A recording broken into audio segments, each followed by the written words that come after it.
Hello everyone, this is me, Pradeep.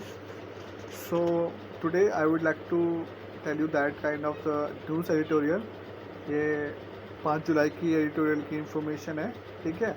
हम यहाँ पे करेंगे एनालिसिस डीपली, और ये मोस्टली जैसे पता है कि एग्ज़ाम्स में ज़्यादा टाइम होता नहीं है, ठीक है। एग्ज़ाम्स भी आ रहे हैं अभी, तो we should focus over that. तो हम क्या करते हैं, सिंपल सा न्यूज़ एडिटोरियल के मेन जो पॉइंट है, मतलब मेन जो एडिटोरियल है, क्योंकि बहुत टाइम ज़्यादा इन्वेस्ट हम करना चाहते नहीं हैं। हम चाहते हैं कि हमें हमारा खास प्रोसेस मिल जाए, बस हम इस चीज़ को चाहते हैं, ठीक है। तो हम उसको देखेंगे, ठीक है। तो आशा करता हूँ कि आप ध्यानपूर्वक सुनेंगे, और कोई समस्या है तो आप अपना कमेंट कीजिए, ठीक है। हमारी टीम आपसे कॉन्टेक्ट करेगी। तो वेलकम टू चौहान विज़न, ठीक है। अब हम पढ़ते हैं सिंपल सा।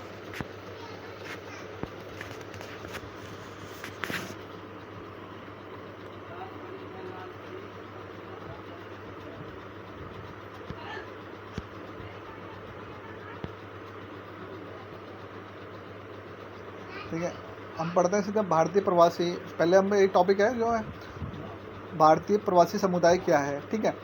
देखो, भारतीय प्रवासी समुदाय क्या है, जो जिसे हम शॉर्ट में बोलते हैं, ऐसे आपको पता है NRI या PIO। आपने कभी देखा होगा कि बहुत से मोस्टली कनाडा के अंदर क्या होता है, लोग बोले जाता है कि NRI दूल्हा चाहिए, हमें NRI दूल्हा चाहिए, है ना। तो उस टाइप से हम उन्होंने बताया गया है, ठीक है। तो फिर हम सिंपल सा ये बताते हैं कि आपको कि जैसे कि भारतीय प्रवासी समुदाय उन लोगों को कहा जाता है जो भारत से बाहर रहते हैं, लेकिन उनके पूर्वज भारत से ही है, मतलब इंडियन ओरिजिन है उनका, ठीक है। इसमें दो तरह के लोग आते हैं। पहले NRI, जो अनिवासी भारतीय, जो भारत के बाहर रहते हैं लेकिन भारत की नागरिकता रखते हैं। NRI मतलब जो भारत के बाहर रहते हैं लेकिन भारत की नागरिकता रखते हैं।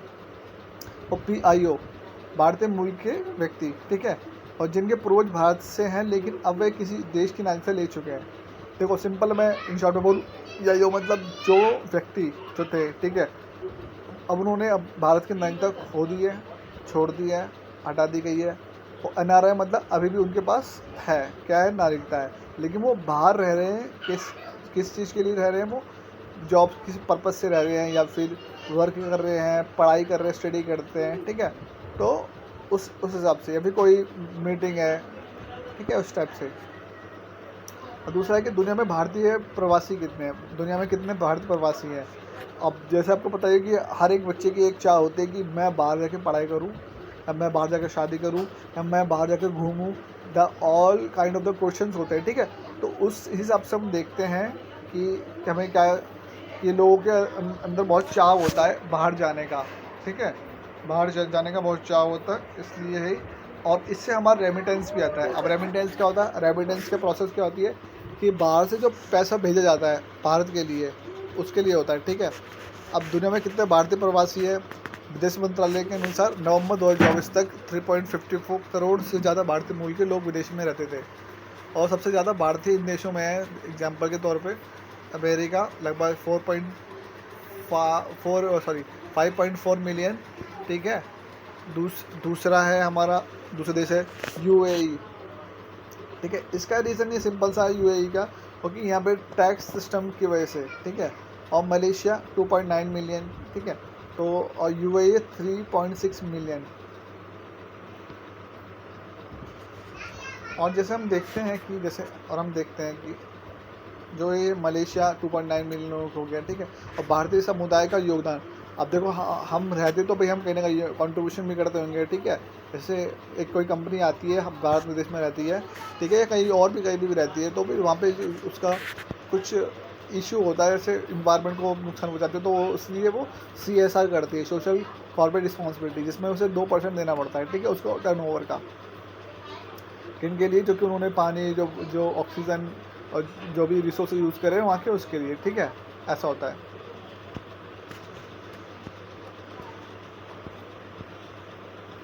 अब भारतीय समुदाय का योगदान, अब योगदान क्या है वो देखते हैं।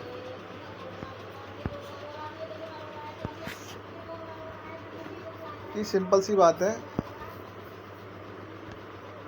कि सिंपल सी बात है कि भारतीय प्रवासी समुदाय का योगदान क्या है, रेमिटेंस विदेश में भेजे गए पैसे पता ही आपको कि सिंपल से ये होता है कि आप बाहर जाते हो, ठीक है, और मोस्टली अगर आप बाहर काम करने के लिए गए हो तो अपने घर में पैसे भेजोगे, ठीक, खर्चों के लिए। अब भारतीय समुदाय में कुल पैसों में 14.3 था और किस देश में सबसे ज़्यादा था। भारतीय जीडीपी का 3.3% है, जिसमें खर्च का निवेश बढ़ा हुआ है, ठीक है। प्रशासन की कूटनीतिक सहयोग, अब प्रशासन और कूटनीति में सहयोग क्या है, प्रवासी भारतीय विदेश में भारत के लिए बेहतर संबंध बनाने में मदद करते हैं। संस्कृति के राजदूत, ये लोग भारतीय संस्कृति, कला, परंपरा विदेश फैलाते हैं और भारत की छवि, सॉफ्ट पावर को मजबूत करते हैं। देखो सिंपल सी बात है, जब आप विदेश कंट्री में जाओगे तो वहाँ पे उनके कल्चर, हमारे कल्चर, ईच एंड एवरीथिंग उसके बारे में बताओगे, समझोगे क्या क्या उनके और हमारे कल्चर में क्या डिफरेंसेस है ना। तो ये सब चीज़ें देखी जाती है, ठीक है। और तकनीकी क्षेत्र में नेटवर्क, कैसे कई बड़ी टेक कंपनियां जैसे गूगल, माइक्रोसॉफ्ट, एडोब, सीईओ भारतीय मूल के हैं, क्योंकि एक प्राउड वाली बात है कि नहीं है, एक प्राउड वाली बात है कि इतने सारे सीईओ आपकी कंट्री से हैं। और परोपकार के सेवा करके शिक्षा, स्वास्थ्य, ग्रामीण शिक्षा क्षेत्र में प्रवासी भारतीय मदद करते हैं, चाहे शिक्षा में, स्वास्थ्य में, ग्रामीण विकास में, ठीक है, उसमें मदद करते हैं। और सरकार की पहले प्रवासी भारतीय जुड़ने के लिए, प्रवासी भारतीय संबंध बनाए रखने और उन्हें जोड़ने के लिए भारत सरकार कई कार्यक्रम योजना चलाती है। और प्रवास भारतीय दिवस हर साल जनवरी में मनाया जाता है।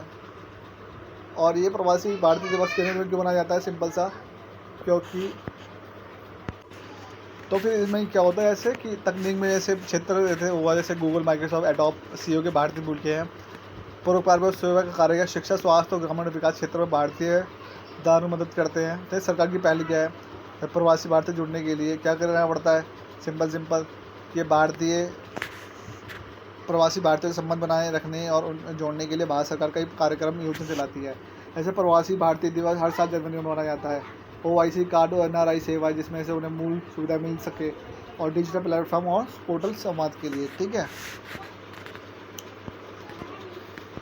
अब समझ में आ रहा है आपको, जैसे मैं जो समझा रहा हूँ, जैसे सरकार की पहले जो शुरुआत में क्या हो गया प्रोसेस थी, प्रवासी भारतीय संबंध बनाए रखना, जोड़ने के लिए भारत के सारे कार्यक्रम करना, जिससे पता लगा कि भाई यहाँ पे भारत के लोग रहते हैं और भारत की कुछ कल्चर है, कुछ उसकी एथेंसिटी है और कुछ थोड़े उसके तौर तरीके हैं, ठीक है, रूल्स रेगुलेशंस हैं। वो भारतीय प्रवासी दिवस हर साल जनवरी में मनाया जाता है। और क्यों मनाया जाता है, क्योंकि ये गांधी जी भारत में आए थे, तब उस दिन से मनाया जाता है, ठीक है। ये OIC कार्ड और NRI सेवाएं, जिसमें उन्हें भारत में सुविधाएं मिल सकें, ठीक है। डिजिटल प्लेटफॉर्म और पोर्टल संवाद के लिए होती हैं। और ई-माइग्रेट प्लेटफॉर्म ये क्या है, सिंपल सा यह है कि एक ऑनलाइन पोर्टल है जो कि विदेश जाने वाले भारतीयों को सुरक्षा के लिए बनाया गया है। और इससे प्रक्रिया भारत दस्युबंदी शोषण से बचाव होता है और काम आसान हो जाता है, ठीक है। मतलब क्या, ई-माइग्रेट्स का मतलब सिंपल सा कि जो विदेश जाने वाले भारतीय श्रमिक है, सुरक्षा के लिए बनाए रखने के लिए प्रक्रिया पारदर्शी बनती है, शोषण में तनाव होता है और काम आसान से होता है। सिंपल सी बता रही, देखो आपने बहुत सी यूट्यूब पर वीडियो देखे होंगे, कुछ जो भारतीय मूल के या फिर किसी अन्य मूल के, चाइना के या फिर कुछ और, क्या करते हैं, सऊदी में या फिर अलग अलग नेशन में जाके फंस जाते हैं। कहीं ना कहीं जो एजेंट होते हैं वो एजेंट उन्हें फंसा देते हैं, ठीक है, उनका पासपोर्ट छीन लेते हैं। तो यही समस्या देखने को मिलती है वहाँ पे। हम दिन पे दिन हम देख रहे हैं कि भाई ये समस्या बढ़ रही है, लोगों में क्रेज़ तो उतना ही है, लेकिन मतलब थोड़ा ज़्यादा बढ़ गया है, वैसे हम ये बोल सकते हैं, सॉरी, ज़्यादा हो गया, लेकिन फिर भी इतना नहीं है। मतलब इतना, मतलब थोड़ा डर भी लगता है कि किसी नेशन में जाते हैं, ठीक है। अभी रिसेंट में एक इन्फॉर्मेशन आई थी, आपने सुना भी होगा, एक महिला थी जो विदेश में जाके, वो एक डॉक्टर थी जो फंस चुकी है, ठीक है। वहाँ पे उनका फांसी की सज़ा दोनों सुना दी गई है। एक नेशन का याद नहीं आ रहा, UAE, सऊदी है या ओमान कुछ ऐसे करके कंट्री है, ठीक है। उनके द्वारा उनको सज़ा सुनाई गई है और उसमें भारतीय गवर्नमेंट क्या कर रही है, उसमें इंटरफेरेंस कर रही है रिगार्डिंग कि हमारे जो सिटीज़न है उसको रिहा होने चाहिए, ठीक है, उस टाइप। तो वो कहीं ना कहीं हमारे जो जयशंकर सर हैं, जो विदेश मंत्रालय के, तो वो देख रहे इस मामले को, ठीक है। इसमें लोगों को कानूनी मदद आपातकाल में वापसी जैसे सहायता जल्दी मिलती है, ठीक है। इससे मदद पोर्टल, जिसमें विदेश में आने वाले शिकायत दर्ज कराने सुलझाने के लिए एक ऑनलाइन सिस्टम है। इसमें लोगों को कानूनी मदद आपातकाल में वापसी जैसे सहायता जल्दी मिलती है। प्रवासी भारतीय योजना, ठीक है।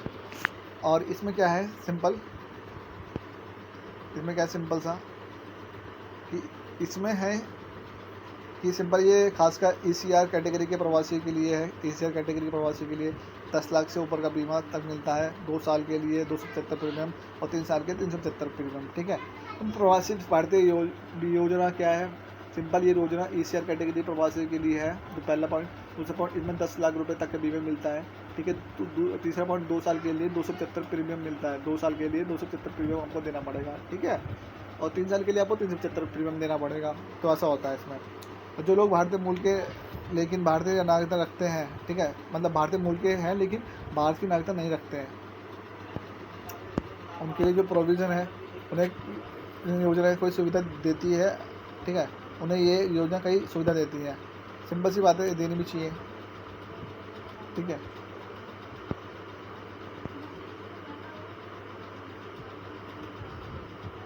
OCI योजना क्या है, overseas citizen of the India.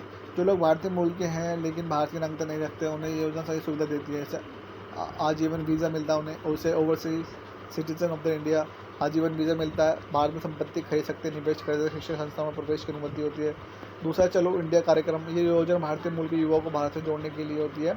इसमें वे भारत के आकर संस्कृति, विरासत, स्थल और समाज को जान सकते हैं, ठीक है। भारत को जानिए क्विज, BKG क्विज एक ऑनलाइन प्रतियोगिता है जिसमें भारत के इतिहास, संस्कृति और विकास से जुड़े सवाल पूछे जाते हैं, ठीक है। मतलब भारत के बारे में जानने की क्यूरियोसिटी है लोगों के अंदर। वज्र योजना क्या है, ये योजना विदेश में काम कर रहे वैज्ञानिकों को भारत के में आकर शोध करने के लिए आकर्षित करती है। रामानुजन फेलोशिप की योजना वैज्ञानिक, इंजीनियर, चिकित्सा क्षेत्र में काम कर रहे भारतीय शोधकर्ताओं को भारत में लाने के लिए है। रामलिंगम स्वामी री एंटी फेलोशिप ये योजना आजीवन बायोटेक्नोलॉजी में काम करने वाले भारतीय वैज्ञानिकों को भारत में लौट कर काम करने के लिए प्रसारित करती है। दूसरा, bio medical research career programme BRCP। तो ये क्या ही कार्यक्रम जब चिकित्सा, बायोमेडिसिन, सार्वजनिक स्वास्थ्य, पब्लिक हेल्थ के क्षेत्र में करियर बनाने में मदद करता है। दोबारा में आप ध्यानपूर्वक सुने इस चीज़ को। जो बायोमेडिकल रिसर्च करियर प्रोग्राम क्या है, ये कार्यक्रम जो जैव चिकित्सा और सार्वजनिक स्वास्थ्य, पब्लिक हेल्थ एंड करियर बनाने में मदद करता है। इसे भारत सरकार और UK वेलकम ट्रस्ट के साथ मिलकर चलाया जाता है। प्रवासी बच्चों के लिए छात्रवृत्ति, तो बच्चे NRI या PPI विदेश में रहने वाले भारतीय मूल के हैं जो उन्हें भारत में उच्च शिक्षा पाने के लिए आर्थिक मदद दी जाती है। भारत समुदाय कल्याण का योजना ICWF विदेश में रह रहे भारतीयों को संकट की मदद में देने के लिए एक कोष है, ठीक है। और उन्हें कोई संकट आते विदेश में रह रहे भारतीयों को संकट की मदद देने के लिए एक कोष है, जैसे कि अस्पताल में इलाज, भारत वापसी की व्यवस्था या पैसे की तत्कालीन मदद, ठीक है। तो क्या है, भारतीय समुदाय कल्याण, ठीक है। अब पता होगा इसके बारे में, ऐसी चीज़ें निकलती है। और दूसरा पॉइंट है प्रवासी भारतीय केंद्र। नई दिल्ली में एक केंद्र है जहां प्रवासी भारतीयों के लिए कार्यक्रम बैठ के अन्य गतिविधियां आयोजित की जाती है। SRA क्या, वैज्ञानिक मूल योजना, सीनियर रिसर्च एसोसिएशनशिप्स। ये योजना CSIR द्वारा चलाई जाती है। उसका उद्देश्य विदेश में लौटे भारतीय वैज्ञानिकों को भारत के अस्थायी रूप से काम करने के लिए मौका देता है, ठीक है। और जैसे कि ताकि वो अपने ज्ञान और अनुभव से देश को लाभ हो जा सके। देखो सिंपल सी बात मैं अगर बोलूँ मोटा, ठीक है, मोटा मोटी सबको बताऊँ, सिंपल सी बात, SRA हो गया हमारा, ठीक है, और हमारे कुछ CSIR हो गया, ठीक है। ये सब क्या है, भारत में जो रह रहे हैं जो, ठीक है, भारत के विदेश में जो रह रहे लोगों को, ठीक है, सुविधाएं प्रोवाइड करवाने के लिए भारत में जो, ठीक है, तो उन चीज़ को देखने के लिए बताया गया है, बना है, ठीक है। समझ में आ रहा आपको?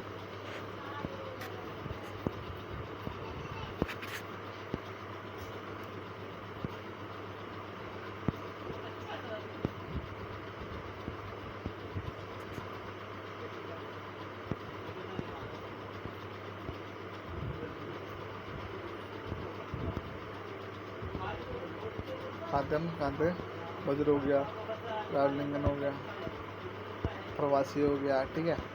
निष्कर्ष हम देखते हैं फटाफट से यहाँ पे। तो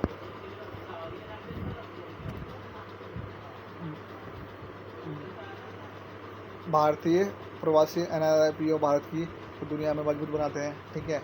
वे न सिर्फ आर्थिक रूप से बल्कि सांस्कृतिक और विज्ञान अंतर्राष्ट्रीय संबंध में भी महत्वपूर्ण भूमिका निभाते हैं, ठीक है। सरकार की योजना को मजबूत करने के लिए देश में इस दिशा में काम करती है, ठीक है। और संवैधानिक प्रस्तावना की 75वीं वर्षगांठ पर सुप्रीम कोर्ट का संदेश क्या था, सॉरी। बाद में संविधान की 75वीं सालगिरह पर सुप्रीम कोर्ट ने ये स्पष्ट किया था कि प्रस्तावना में धर्मनिरपेक्ष, सेकुलर और सोशलिस्ट को नहीं हटाया जाएगा। संवैधानिक प्रस्तावना 75वीं वर्षगांठ के सुप्रीम कोर्ट का संदेश। भारत के संविधान की 75वीं सालगिरह पर सुप्रीम कोर्ट ने यह स्पष्ट रूप से कहा गया था, धर्मनिरपेक्ष, सेकुलर, समाजवादी, सोशलिस्ट शब्दों को नहीं हटाया जाएगा। ये दोनों शब्द 1976 में आपातकाल के दौरान 42वें संविधान संशोधन द्वारा जोड़े गए थे। उन शब्दों को बनाए रखना लोकतंत्र की सोच को बनाए रखना है, ठीक है। तो इसलिए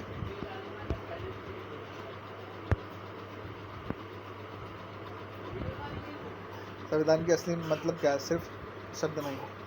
अब देखो, आपने देखा संविधान है क्या। अगर मैं आपसे पूछूं संविधान क्या है, तो बहुत से बच्चों को तो पता ही नहीं वो संविधान है क्या, ठीक है।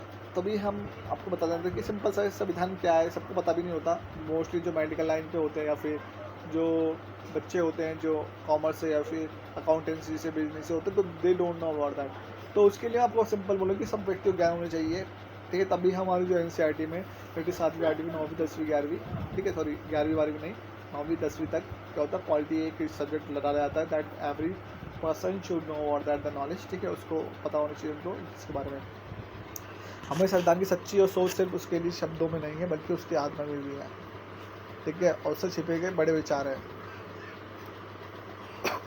भले ही 1949 में जब संविधान बना था, 1949, ठीक है, 26 नवंबर 1949 में बना था, और लागू वो कब हुआ था, 26 जनवरी 1950 में। और कुछ शब्दों में धर्मनिरपेक्ष, सेकुलर नहीं लिखे थे, लेकिन उसमें उस समय भी संविधान के उन विचारों को शामिल किया गया था।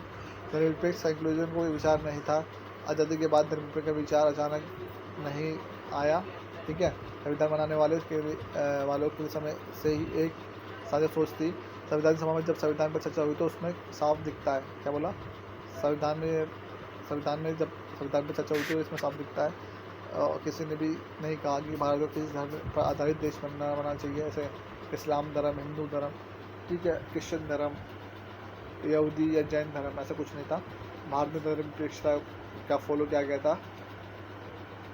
लेकिन कहीं ना कहीं ये दिखाता है कि धर्मनिरपेक्ष आप एक देश है, ठीक है, कि अलग अलग नेशंस में धार्मिक कट्टरता ऐसी चीज़ दिखती है, ठीक है।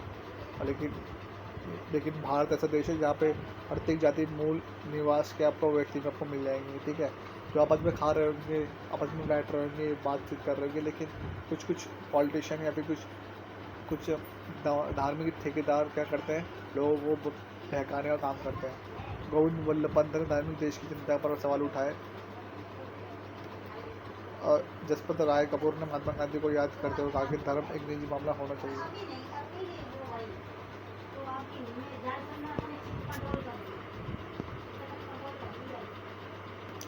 ठीक है। बेगम आई जंग रसूल ने कहा था कि धर्मनिरपेक्षता संविधान की सबसे जरूरी विशेषता है, ठीक है।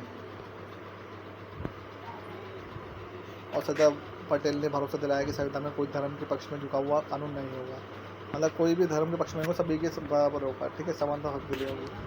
इन सभी नेताओं की सोच से भारत के देश में बने सभी धर्मों को सम्मान करे, हर नागरिक को बराबरी और इज्जत का जीने का अधिकार। सभी सिंपल सी बात है, देखो हर व्यक्ति को जीने का अधिकार मिलना चाहिए, जाति धर्म और लिंग से मतलब नहीं होना चाहिए, सिंपल सा मैं बोलूँ तो, ठीक है।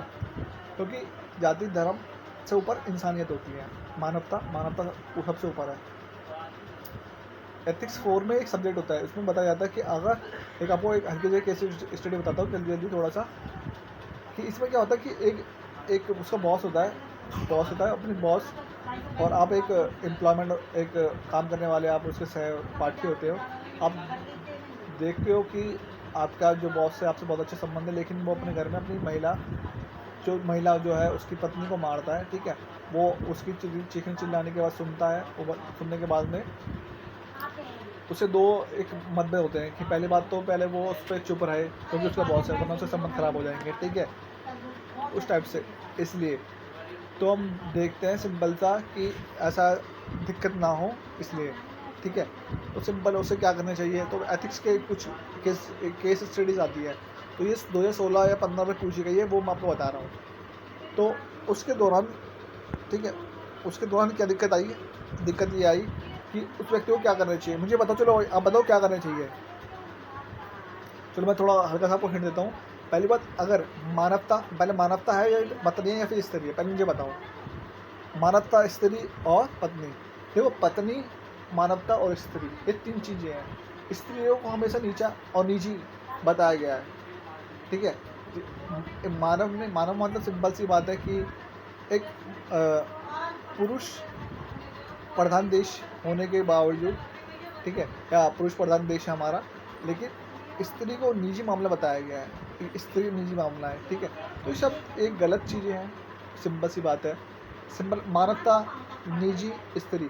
देखो, स्त्री तब तक है जब तक आपकी पत्नी है। पत्नी को आप मारोगे, कूटोगे, ठीक है, अब कुछ वैसे करोगे, वैसे करना नहीं चाहिए किसी भी व्यक्ति को, ठीक है। देखो, किसी को मार के कूट के क्या फ़ायदा मिलेगा, ठीक है। लेकिन रीज़न क्या है कि पत्नी, अगर वो आपको डिवोर्स दे देगी तो वो पत्नी तो पत्नी रहेगी, आपकी पत्नी रहेगी ना। अब वो क्या बनती है? स्त्री। अब उस स्त्री से पहले वो मानव है, ठीक है। मानवता इम्पोर्टेंट रखती है रोल, ठीक है। मानवता सबसे ऊपर है इस वजह से। तो हम देखते हैं संविधान में समाजवाद, सोशलिज्म का महत्व है। तो सिंपल सी बात है, आप क्या करोगे इस केस स्टडीज़ के अंदर कि समाज में पहले क्या करोगे, उस बॉस का हृदय परिवर्तन करने की कोशिश करोगे कि भाई कि गलत चीज़ें हैं, ये अच्छा नहीं है, आपके स्वभाव के लिए ठीक नहीं है, आप एक अच्छे व्यक्तित्व में हैं, अच्छे हृदय हैं, तो अच्छा है आपके लिए, ठीक है। दूसरा पॉइंट, अगर इस चीज़ से वो हृदय परिवर्तन नहीं होता है उनका, ठीक है, जॉन रॉल्स का एक न्याय का सिद्धांत होता है, ठीक है, महत्तम लोगों का महत्तम लाभ, ठीक है। तो इसमें क्या होगा कि अगर वो किसी व्यक्ति, अपनी पत्नी को मार रहा है या कुछ डोमेस्टिक वायलेंस कर रहा है, तो कहीं ना कहीं ये आने वाले और लोगों में भी गलत छाप छोड़ेगा, और जिससे क्या आने वाले समय में लोगों में गलत भावना जाएगी, ठीक है। लोग उससे क्या सीखेंगे, क्योंकि अगर वो अपनी बीवी को मारता है तो और वो लोग भी अपने ऐसे ऐसे करेंगे, ठीक है, क्योंकि गलत है। अब क्या करना चाहिए? पहला बात तो अपने बॉस का हृदय परिवर्तन करना चाहिए।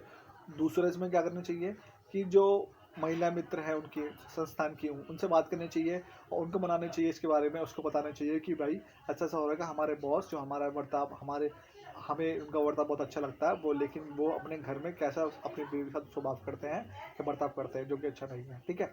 सिंपल क्या होगा, जो कुछ महिलाएं होंगी क्या करेंगी, कुछ एनजीओ के सहारे से उनके घर में जाएंगी और उनको मनाएंगी, क्योंकि ये ऐसे भी तो हो सकता है कि जब पुलिस के सामने या फिर कोर्ट के सामने वो मुकर जाए, ठीक है। तो उससे पहले उन्हें मनाना है, उन्हें बताना है कि अगर आप अपने पति को नहीं छोड़ो, अभी पति को नहीं सुधारोगे तो दिन पर दिन ये जानवर बनता जाएगा और आपको रोज मारेगा, और जिससे क्या होगा, इसको अपनी गलती का एहसास नहीं होगा कि ये क्या कर रहा है, क्या गलत नहीं कर रहा है, ठीक है। तो वो इस पत्नी होने से पहले वो मानव है, मानवता के लिए हमें वो करना है, ठीक है। तो इस ऐसे से हम करके हम केस स्टडी को सॉल्व करते हैं, ठीक है। अब हम सिंपल सा आपको थोड़ा बताते हैं हल्का सा, ठीक है। संविधान, समाजवाद, सोशलिज्म का मतलब क्या है, महत्व क्या है, ठीक है। कि देखो, दूसरा यहाँ पे कहते हैं, हाँ, धर्मनिरपेक्षता।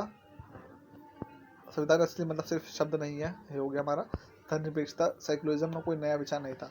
आज़ादी के बाद धर्मनिरपेक्ष का विचार अचानक नहीं आया, संविधान बनाने वाले लोगों के समय से ही है, एक साझा सोच थी। संविधान सभा में जब संविधान पर बहुत चर्चा हुई तो इसमें साफ दिखता है कि किसी ने कहा था कि धर्म पर आधारित देश बनाना चाहिए। गोविंद वल्लभ भाई पंत ने धार्मिक चिंता पर सवाल उठाए। जसपुर राय कपूर महात्मा गांधी को याद करते हुए कहा कि धर्मनिरपेक्ष तो धर्म एक निजी मामला होना चाहिए, और बेगम ऐजल रजू ने कहा कि धर्मनिरपेक्ष संविधान की सबसे जरूरी विशेषता है। सरदार पटेल ने भरोसा दिलाया कि संविधान में कोई भी धर्म के पक्ष में झुका हुआ नहीं, कानून नहीं होगा। इन सभी नेताओं की सोच यह थी कि भारत के एक ऐसा देश बने जो सभी धर्म को सम्मान करे और हर नागरिक को बराबरी, इज्जत और साथ जीने का अधिकार दे। संविधान में समाजवाद और सोशलिज्म का महत्व क्या है? संविधान में समाजवाद शब्द को हटाने के लिए कोशिश करना, इसमें मौजूद बराबरी और न्याय की सोच को कमजोर करना है। और भारत में समाजवाद कोई विदेशी विचार नहीं है। हमारे समाज में सबके लिए न्याय और समान अवसर देने के लिए एक नैतिक और राजनीतिक जिम्मेदारी है। और डॉक्टर भीमराव अम्बेडकर ने कहा था संविधान के नीति तत्व, डायरेक्ट प्रिंसिपल और स्टेट पॉलिसी समाजवादी विचार को दर्शाता है, ठीक है।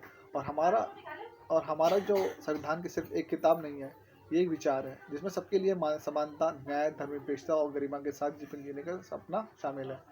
और इसे कमज़ोर करने की कोई भी कोशिश देश की मूल आत्मा को चोट पहुँचाने जैसा है, ठीक है। अब समाजवाद क्यों? अब सिंपलीवाद समाजवाद हमने क्यों करा है ये, तो इसके बारे में हम ये देखते हैं।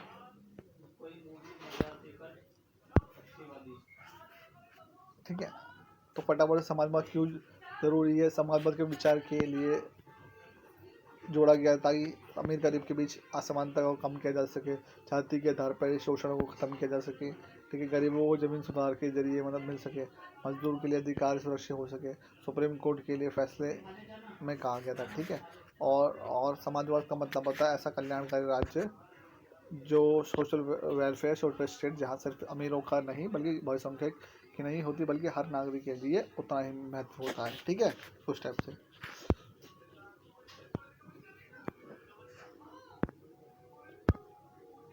और उसके बाद में जैसे समाजवाद का मतलब सिर्फ ऐसा कल्याणकारी राज्य मैंने बताया। आगे का रास्ता क्या हो सकता है। संविधान सिर्फ कानून की किताब नहीं है बल्कि ये हमारे स्वतंत्रता संग्राम के मूल्यों को और सपनों को प्रतीक करता है। उन करोड़ों लोगों की आशा प्रतीक है जिनकी केवल आज़ादी ही नहीं बल्कि न्याय समानता गरिमा के लिए भी संघर्ष किया है। हमारे संविधान की आत्मा धर्मविधता और समाजवाद की रक्षा करना दरअसल हमारे लोकतंत्र की रक्षा करना है, और जहाँ हर व्यक्ति धर्म और जाति रंग रिंग उठकर बराबरी और सम्मान के साथ जी सके। ठीक है, आर्टिकल 15 ये बोलता है, आर्टिकल 15 धर्म जाति लिंग भाषा क्षेत्र के आधार पर आपको भेदभाव नहीं करता है। और मूवी भी आई थी आपको पता आर्टिकल 15। ठीक है,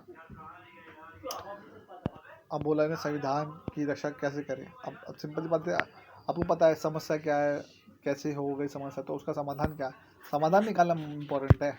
मैटर हमारा ये सारा संविधान की रक्षा कैसे, संविधान के लिए कई कदम उठाए होंगे। लोगों को शिक्षित करना ताकि वो अपने अधिकार को जाने। ठीक है, लोगों को पता भी नहीं है उनका अधिकार क्या है। अगर अभी आप गाँव चले जाओ, ठीक है, ऐसे कोई इलाके में चले जाओ जो बहुत ही ज़्यादा कंजस्टेड हो या बहुत ज़्यादा वैसा हो, रिमोट एरिया हो, वहाँ लोगों को पता ही नहीं है क्या होता है, फंडामेंटल राइट पता क्या होता है, कुछ नहीं पता। बस दरोगा जी ने कुछ भी बोलते हैं उनकी बात मान ली, कांस्टेबल ने कुछ बोल दिया उनकी बात मान ली। क्यों? क्योंकि people they don't have knowledge regarding that. तो राजनीति और समाज संघर्ष के जरिए आवाज़ उठाना, और इसमें सिर्फ नेता या वकील नहीं बल्कि छात्र और मजदूर बुद्धिजीवी और हर नागरिक को भागीदारी जरूरी होती है। ठीक है, निष्कर्ष क्या है इसमें, आप कंक्लूजन कैसे लिखेंगे। सिंपल हम लिखेंगे, धर्मनिरपेक्ष और समाजवादी शब्द कोई अचानक जोड़े गए या फिर विदेशी विचार नहीं है। ठीक है, तो ये सब विदेशी विचार नहीं है, और ये विचार भारत के औपनिवेशिक शोषण और विभाजन की राजनीति के खिलाफ वो खड़े होकर पैदा हुए थे, और ये हमारे संविधान की आत्मा और हमारे देश के लिए असली पहचान है। ठीक है, तो ये हमारा पूरा हो गया। ठीक है, हम दोबारा से रिकॉल कर लेते हैं कि हमने क्या आज समझा है। भारतीय प्रवासी समुदाय क्या है, दूसरा दुनिया में कितने भारतीय प्रवासी हैं, भारतीय प्रवासी समुदाय का योगदान क्या है, रेमिटेंस पैसे आता है। ठीक है, और भारतीय संस्कृति के राजदूत, तकनीकी क्षेत्र में नेतृत्व, परोपकारी और सेवा के कार्य, सरकार की पहले क्या क्या थी। ठीक है, अब इमाइग्रेंट्स मदद क्या है, प्रवासी भारतीय बीमा योजना, ओसीआई योजना, चलो इंडिया कार्यक्रम, भारत की जानिए क्विज, वज्र योजना, समाजन fellowship, Ramalingan re entry fellowship.